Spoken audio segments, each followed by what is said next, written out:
We have a lot of champions inside the game already, and a lot of champions that are being added monthly at this point, as well as fusions that are continuously moving the bar forward and power creeping the hell out of the roster that you might already have.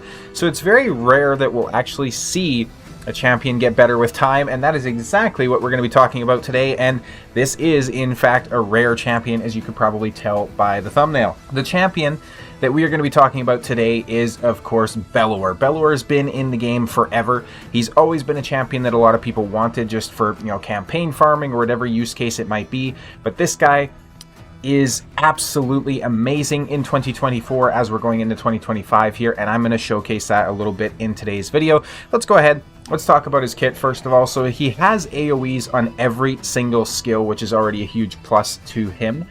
He attacks all enemies on the A1. Has a 30% chance of placing a block active skills for 1 turn, so a pseudo lockout essentially on the A1 is a fantastic skill to have. A2 attacks all enemies, 75% chance of placing the small version of decreased speed for 2 turns, and A3 attacks all enemies, 100% chance of placing the small version of decreased attack, and 100% chance of placing the small version of decreased defense. Now you might be thinking to yourself, well, these are all the small versions, granted they're all AoEs, what use can we get out of this champion? Well, first of all, since every single skill is an AoE, of course, we can go ahead and put him into a stun set, where he's going to have an 18% chance to place a stun debuff for 1 turn on each one of his hits.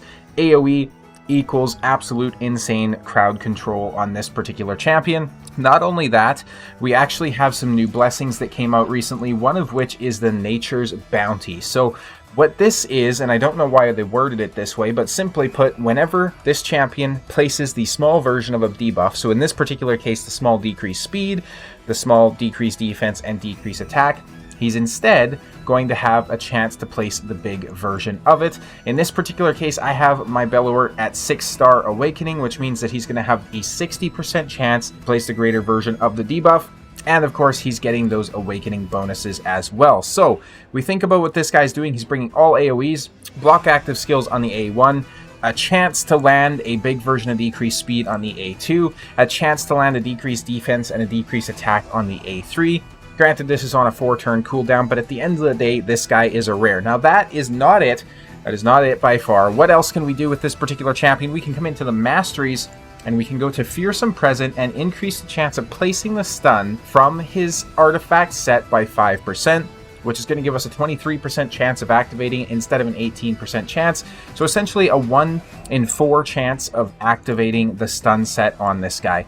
Now it gets even better past that, because if you don't want to run him in stun set, and I'll go ahead and throw my infographic here on screen right now so you guys can check that out, you'll notice that on there, I actually placed Hydra as one of the places you can use him. And why is that? Well, let's think about his kit, right?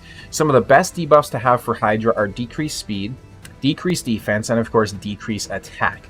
So this guy is going to help to keep your team going inside Hydra.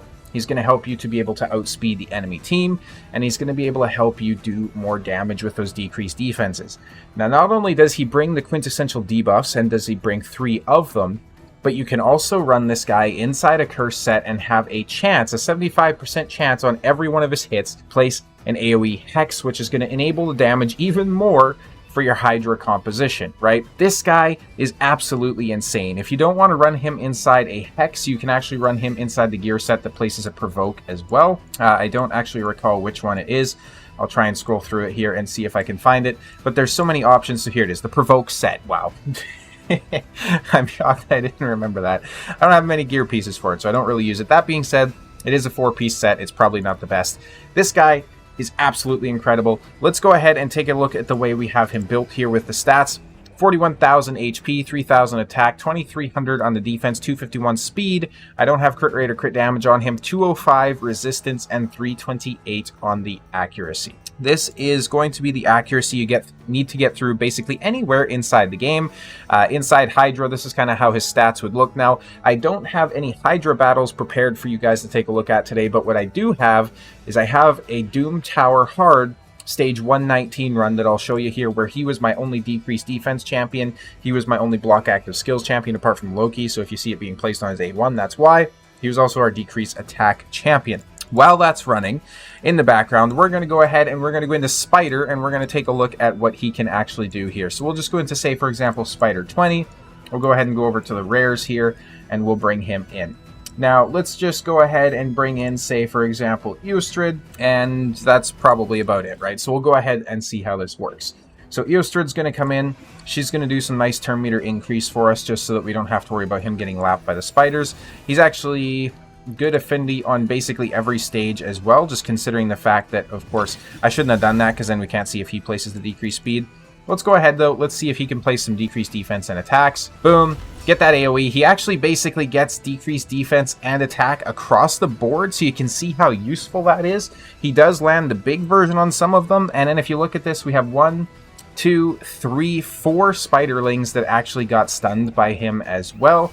So not only is he decreasing how much damage they're going to do, he's also just flat out saying, hey, you don't get a turn. Let's go ahead. We get decreased speed across the board as well, almost, and we do get some additional stuns out there as well. So 2 turns with this guy, and we have 1, 2, 3, 4, 5, 6 stuns that have been placed. You can see how incredibly useful this is, and you can apply the same concept to basically anywhere inside the game. This guy doesn't do a whole lot of damage, so I wouldn't necessarily recommend building him with, you know, for example, crit rate or crit damage or those sorts of things, especially considering that he is a lowly rare, obviously, right? If we go ahead and we take a look here into the Ogren Tribes, and we'll find him inside here, you can see his base stats are incredibly low at 914 on the defense and only 16k on the HP. He has decent speed, though, at 99 for a rare support. And as you can see from the reviews, people definitely love this champion, even though, again, he's a very old champion, and we don't necessarily see champions a whole lot that get stronger with time, but I definitely think Bellower is one of those.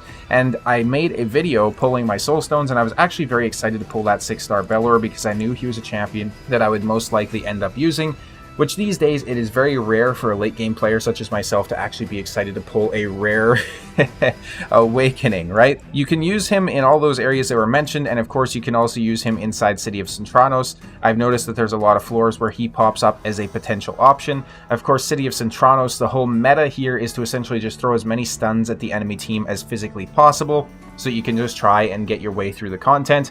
And then of course with that block active skills built in on top of that, he can do even more insane things. Let's go ahead and talk about a few of the mastery tips here real quick. So a couple things to mention. Obviously you want the fearsome presence on your masteries so that you have the increased chance of placing these stuns, but I would also recommend getting the counterattack masteries, right? So retribution as well as deterrence. Deterrence is going to counterattack when they try to apply a CC to an ally, and then Retribution is going to counterattack when he loses 25% of his HP from a single enemy skill. These counterattack masteries are going to make sure that he gets more A1s, which in turn is going to mean more stuns, and then of course more block active skills as well. I do also recommend Master Hexer. That way, when he places those decreased speeds, decreased defense, decreased attack, all that sort of good stuff, it has a chance to extend the duration of it. So especially considering his A3 is on a 4-turn cooldown, you're probably going to want this just so you don't have to worry so much about hitting ridiculous speeds to cycle it. And then of course, as always, Evil Eye is a fantastic mastery to take as well. Considering he's AoEing, he's essentially going to be able to go ahead and just jump back their turn meter by 5% whenever he hits them with his A1 for the first time.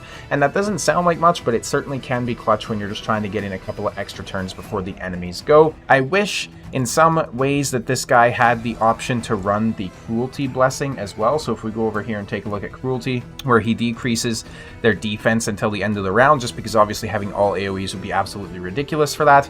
Unfortunately, though, he is only a rare, but he is still amazing. That being said as well, he can also be very, very useful inside faction wars.